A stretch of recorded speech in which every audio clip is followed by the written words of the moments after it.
안녕하세요.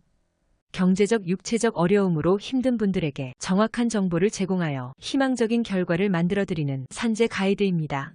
산재를 신청하면 많은 분들이 사고가 발생했다는 사실만 증명하면 보상을 받을 수 있다고 생각합니다.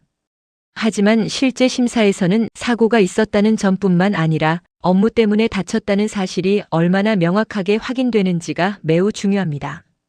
이 과정에서 생각보다 큰 역할을 하는 서류가 바로 진단서입니다. 같은 부상이라도 진단서에 어떤 내용이 적혀 있는지에 따라 심사 과정에서 받아들여지는 인상이 달라질 수 있습니다.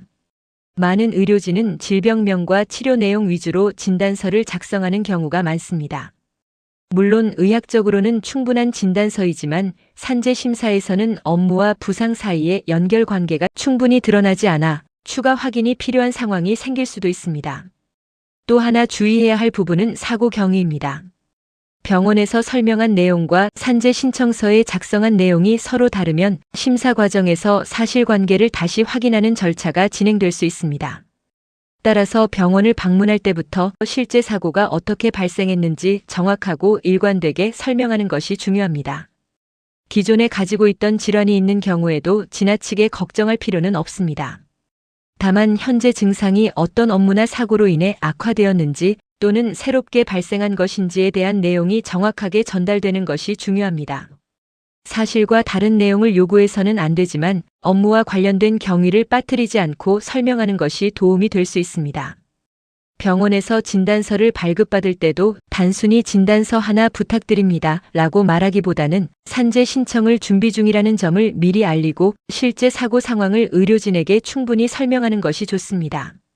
의료진이 사실관계를 정확히 이해해야 진료 기록과 진단서에도 필요한 내용이 자연스럽게 반영될 가능성이 높아집니다. 무엇보다 중요한 것은 사실 그대로를 정확하게 전달하는 것입니다. 사고 내용을 과장하거나 사실과 다르게 작성하면 오히려 불이익을 받을 수 있습니다. 반대로 실제 업무 중 발생한 사고와 부상의 경위를 빠짐없이 설명하고 관련 내용이 의료 기록에 충실히 남는다면 산재 심사에서도 보다 객관적인 판단을 받는 데 도움이 될 수 있습니다. 산재는 단순히 다쳤다는 사실만으로 결정되는 것이 아니라 업무와 부상 사이의 관련성을 다양한 자료를 통해 종합적으로 판단합니다. 그만큼 진단서와 진료 기록은 매우 중요한 자료가 될 수 있습니다. 산재를 준비하고 있다면 서류를 제출하기 전에 내용이 실제 사고 경위와 일치하는지 한 번 더 확인해 보시기 바랍니다.